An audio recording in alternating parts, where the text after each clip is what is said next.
દરેકના સમય સાથે, દરેકના દુઃખની સાથે જ્યારે જ્યારે યાદ કરો છો ત્યારે અમૃતની મેરડી પહેલી આઈને ઊભી રહી છે. હું મેરડી છું. દેશ હોય કે પરદેશ હોય, જે કોઈ ભક્તે મેરડીને યાદ કરી છે, સાચા ભાવથી યાદ કરી, અમૃતની મેરડીને હૃદયમાં બેહાડીને યાદ કરી, સાત દરિયા પાર હું મેરડી મારા ભક્તના દર્શન આપવા જઉં છું ને જઉં છું. દરેક સમસ્યા, જેટલી પણ સમસ્યા હોય, જેટલું પણ દુઃખ હોય, આજે મનોમન અમૃતની મેરડીને આલીને જજો. હું મેરડી છું.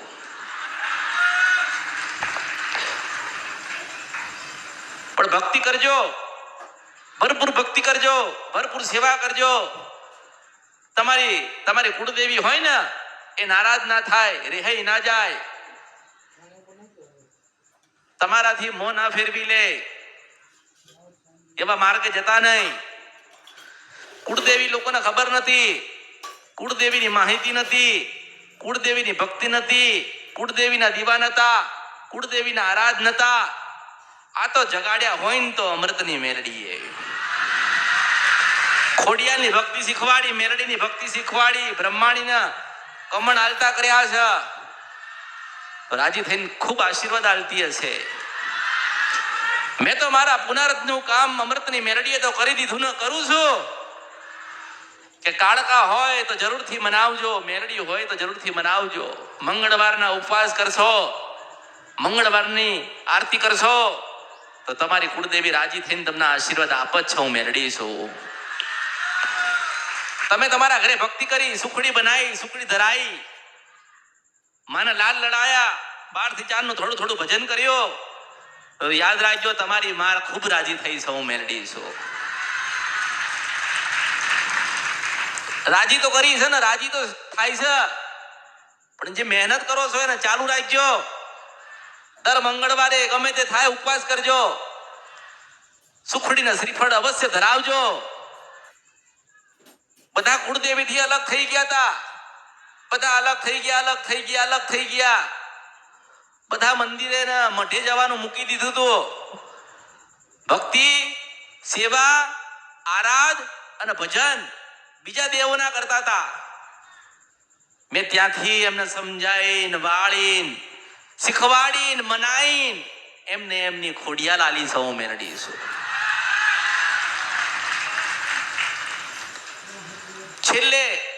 છેલ્લે તો કુળદેવી પાસે જવું પડે ને.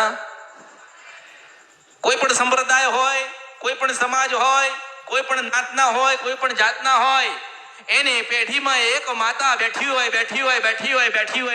હોય. જો એ માતાની પાસે તમારો સંગમ અને ભેટો ના કરાવ તો મારા અવતારમાં ખોટ પડ્યો કહેવાય.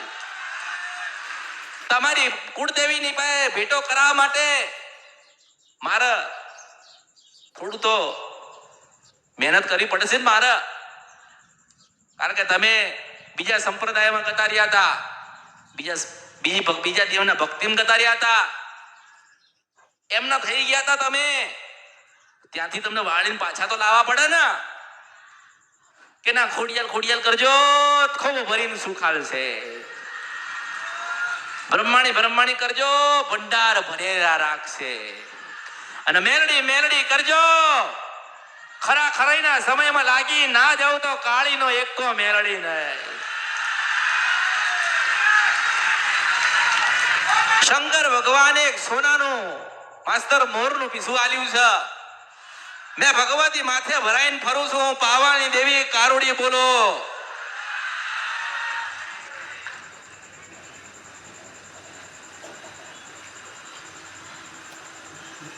વર્ષોના વર્ષો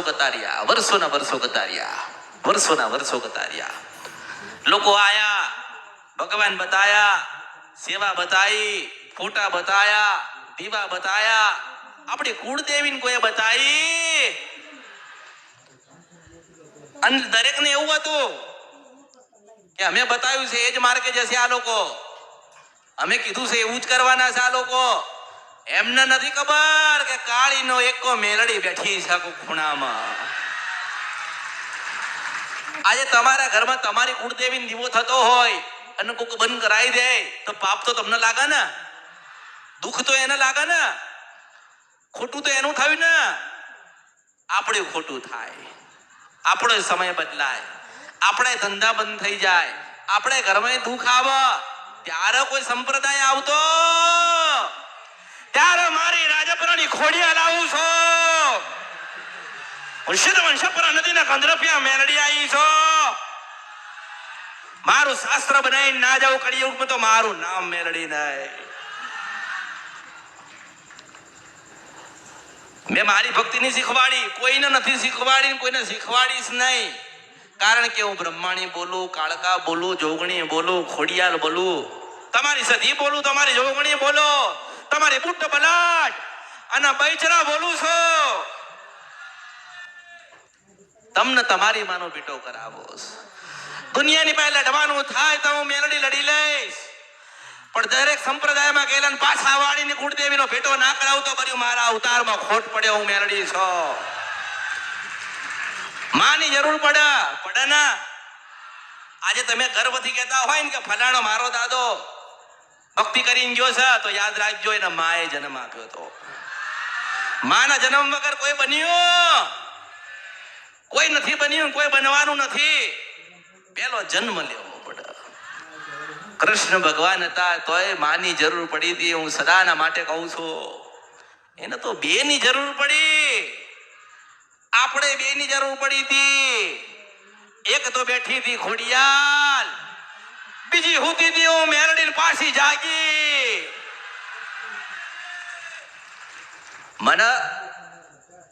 મને એવું છે જ નહીં કે મારા દીવા કોણ કરશે ને મારા દીવા ક્યારે થશે ને મારો દીવો કોણ કરશે. મને એવી પડી જ નથી. મારે તો તમારી ખોડિયાલને રાજી કરીને ભગવાનના ઘેર જવું છે. હું મેલડી છું. તમારી બ્રહ્માણીના સુખ પડ્યું છે, એ સુખ તમને આલીન મારે સુખ જોઈએ છે. એ સુખ તમારું જ છે. આજે તમે ભલે દુઃખી થઈ ગયા હોય, માસ્તર થયા હોય ને, કે હું મેલડી બોલો માસ્તર. આ કળિયુગની અંદર શંકર ભગવાને સોનાનું મોરનું પીસું આલ્યું છે ને ભરાઈને ભરું છું હું કાળકા. અને શંકર ભગવાને સ્વયં એક સોનાની ચલામ આલી છે, ફૂકીને વાત કરું છું. મેલડી છો. 15 વર્ષથી દીકરાનું મગજ કામ કરતું નથી. પોતાના દીકરાનું મગજ માસ્તર કામ કરતું. 15 વર્ષ થયા, દવા દુઆ બે કરી. આ કળિયુગમાં લોકો એવું કહે કે દવા કરજો, તો કઈડા મૂર્ખા હતા કહેતા હતા કે દુઆ કરજો. દવા દુઆ બે જોઈએ ને. આ કળિયુગમાં દવા ના લાગે ત્યારે માનજો કે મારા જેવી મેલડી વળગી હતી. 15 વર્ષથી દીકરાને લઈને ફરતા હોય, મગજ ના કામ કરતું હોય અને લેપણ વાળા ઘરમાં રહેતા હોય તો માસ્તર લેતો આવજે. હોનાનું ઘર કરી નાનું તો ભર્યું મારા અવતારમાં ખોટ પડ્યો કહેવાય. હું મેલડી છો. મારો નાથ સંપ્રદાય મૂકીને ના જાઉં તો મારું નામ મેલડી નહીં. 7 સ્ત્રી અહીં બેઠી હશે ને 7 પુરુષ બાવા બનીને બેઠ્યા છે. હું મેલડી છો. અને હું મારા પાવાગઢમાંથી હોનાના રથમાં ઉતરી છું. મેલડી છો.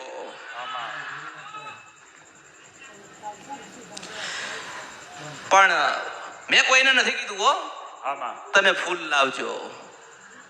મેં કોઈને નથી કીધું તમે શ્રીફળ લાવજો.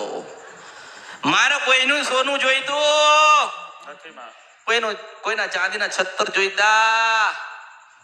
તમે 12 મહિને દિવાળીએ તમારા દેવના દીવા કરીને એને ચાંદી હોનું આલ છો ને તો મને આલ્યું બરોબર છો. હું મેલડી છું. એવું લેવું હોત તો બહુ બઢિયા છે. માગીને લઈ લે, કામ કરીને લઈ લે. એવી રીતે સુખ મળતો દુનિયા છેતર્યા છે. હું છેતરું તો મારા ધર્મમાં, મારા નાથ સંપ્રદાયમાં કલંક લાગે. માસ્તર પટેલ હું મેલડી છો. આલવાઈ છો. તમને લેતા આવડે ને એટલું લઈ લેજો. હું મેલડી છો. જેને જે જોઈતું હશે બધું જ મળશે આ ધામમાંથી. હું મેલડી છો. પણ ભક્તિ માંગીશ. મારા પ્રશ્ન હશે 4. મંગળવારનો ઉપવાસ કર્યો તો તમારી ભગવતી, તમારી ખોડિયાલ, તમારી કાળકા, તમારી જોગમાયા ને તમે સુખડી બનાવીને ધરાઈ હતી, આરતી કરી હતી, 12 થી 4 નું ભજન કર્યું હતું. ત્યારે તો તમારા હોના જેવા કામ થશે. હું મેલડી છો. કોઈને જોવડાવું નહીં પડે, કોઈને પૂછવું નહીં પડે. રાત્રે પૂછો ને સવારમાં બનાવેલું હશે એ હજુ ભગવતીઓ મંઢુમ બેઠી છે. આ તો તમને એવું છે કે માતાજી પાસે ક્યારે જઈએ, ક્યારે માતાજી આપણું સમાધાન બતાવે, આપણે સુખી થઈએ. તમે અહીંયા આયા ને, મારી મરજી વગર કોઈ આવ્યો નથી ને આવશે ને. હું મેરડી છું, મારી ઈચ્છા થશે ત્યારે ઘરે મોકલીશું મેરડી છું. જ્યાં સુધી આનંદ ના કરાવ ત્યાં સુધી તો નથી જવાનું. મેરડી છું, આપણી કુળદેવી રાજી ના થાય ને ત્યાં સુધી તો આ ધરતી પરથી નથી જવાનું. મેરડી છું. 4018 ધર્મ હતા ધરતી ઉપર. કેટલા હતા? 4000 ને માસ્તર 18 ધર્મ હતા. તો 4018 ધર્મ હતા. એમના ધર્મ ગુરુ હશે ને? નહીં હોય? ધર્મ હોય તો એના ધર્મ ગુરુ હોય, અને ધર્મ ગુરુ હોય તો ધર્મની ગાદી હશે ને? 4000 ધર્મ ગુરુ આ કળયુગ ની અંદર આવી ગયા. માસ્તરો મેરડી છો. કોઈ ખોડિયાલ ના બતાવી તમારા અવતારમાં ખોટ પડ્યો કહેવાય. 4000 ધરતીઓ પર ધર્મ આયા. કેટલા આયા? 4000 આયા. બધાએ પોતાનો ધર્મ ચલાયો, પોતાનો સંપ્રદાય વધાર્યો. કોઈ ના બતાવ્યું, કોઈ ના કીધું કે જન્મ દેનારી હોય ને તો આપણી કુળની દેવી છે. કોઈ બતાવ્યું નથી, કોઈ બતાવ્યું નથી ને કોઈ બતાવવા માંગતું નથી. માસ્તર કેમ ખબર? આજે સત્ય બતાવી દે, સત્ય કહી દે, સત્ય બતાવી દે તો તમે તો તમારી મારી ભક્તિ કરશો ને. અમને નહીં પગે લાગવા આવો તમે, અમારો આભાર માનવા નહીં આવો તમે અમારા નહીં થાવ.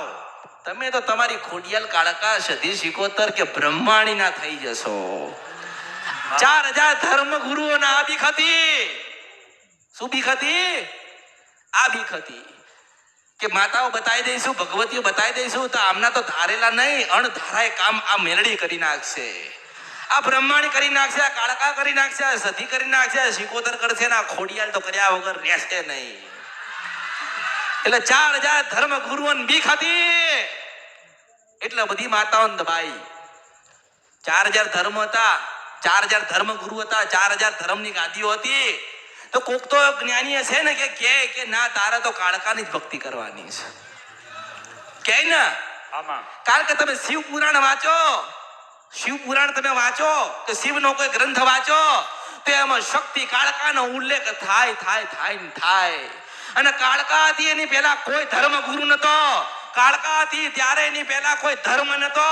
કાળકા હતી ત્યારે કોઈ શાસ્ત્ર નતું લખાયું. તો કાળકાનું લખેલું માસ્તર ગયું ક્યાં? કોને ભૂસી નાખ્યું? અધર્મી પાપી વાળા માણસો આયા ને એ લોકોએ કાળકાનું પૂછ્યું ને એવું કીધું આ માતા તો નિવસ્ત્ર છે. ફોટો બનાવ્યો. શું બનાવ્યો? તમે મહાકાળી ફોટો જોવો તો એને નિવસ્ત્ર ઉભી રાખીશ. તમે જોગણી જોવો તો નિવસ્ત્ર ઉભી રાખી છે ને. જે આખી સૃષ્ટિ ઢાંક એનું પોષણ નથી કરી શકતી. પણ ચિત્ર દોરવા વાળાને કહું છું તારું નખો જાય. માં કોઈ દાડો નિવસ્ત્ર હોતી નથી. માં એને બાળકને ધવડાવતી હતી તોય પાલવ ઢાંકીને ધવડાવતી હતી. તે ચિત્ર દોરીશું તારા અવતારમાં ખોટ પડ્યો કહેવાય. હું મેરડી છું. જે માં કહેવાય એને તમે ખોટી સાબિત કરી. આમ દબાયું ને, દબાયું કહેવાય. શું કહેવાય? પરમ શક્તિ, આદ્ય શક્તિને એમને નિવસ્ત્ર જાહેર કરી, નિવસ્ત્ર બતાવી. એટલે શું થાય? લોકો એનાથી દૂર ભાગ. આ તો લોહી પીનારી, બકરા લેનારી, જીવ લેનારી એમ કરી એને નાની કરીને પોતાનો સંપ્રદાય મોટો કર્યો, પોતાનો ધર્મ મોટો કર્યો, પોતાના ભગવાન મોટા કર્યા. હું એવું કહું છું કે શંકર ભગવાન, નારાયણ, કૃષ્ણ મોટા હશે અને હશે કદાચ તો કાળકાના પગમાં શું કરે છે? મારો પ્રશ્ન છે માસ્તર, એક જેને દુનિયા બનાવી પરમાત્માએ તો મારી કાળકાના પગોમાં શું કરે છે? મને જવાબ આલો. આ જવાબ કોઈ નહીં પાએ. કારણ કે માં તો એમ જ કહી શકે તમે મારા ને હું તમારી છું. જે દબાઈ ગયું છે ને એને જ ઉખાડવા આવી છું. અને જેને હું તો દરેકને કહું છું દુઃખ લાગશે માસ્તર, દુઃખ લાગશે. ધર્મ જે ધર્મ લઈને બેઠ્યો હોય, ગાદી લઈને બેઠ્યા હોય, જે સંપ્રદાય ને સમાજ લઈને બેઠ્યો હોય એને દુઃખ લાગશે, પણ હું સાચી છું એ મારા ભક્તોને ખોડિયાલ ભેગા કરવા છું મેલડી છો, બ્રહ્માણીને મળાવી છું મેલડી છો, કાળકાની ભક્તિ કરાઈને મેલડી કોણ છે એ બતાવું છું મેલડી છું. મારા ભક્તો માટે કઈ કરવાનું આવશે તો મારા ભક્તો માટે મારે કરવાનું આવશે ને. અને સીધી જ વાત છે ને કે માસ્તર તારે જન્મ લેવો તો ભગવતીની જરૂર પડી હતી. કોઈને પણ જન્મ લેવો હોય તો માની જરૂર પડે છે ને. કોઈ એવું કહેતો હોય ને કે હું રાજા છું, ના ભાઈ ના, એક મહારાણીએ જન્મ આપ્યો તો રાજાને એવું કે. એટલે માતા સર્વશ્રેષ્ઠ અને બધા જ કરતા ઉપર છે, પરમ શક્તિ ને પરમ ભગવતી છે, એનો તોલ થતો બહુ અમૂલ્ય છે ને બહુ અદ્ભુત છે. માણસ ફોટામાં જોઈને એ તો કાલ્પનિક છે. શું કહેવાય? એ તમારા મગજનો વિચાર છે કે માતાજી આવા લાગે છે, માતા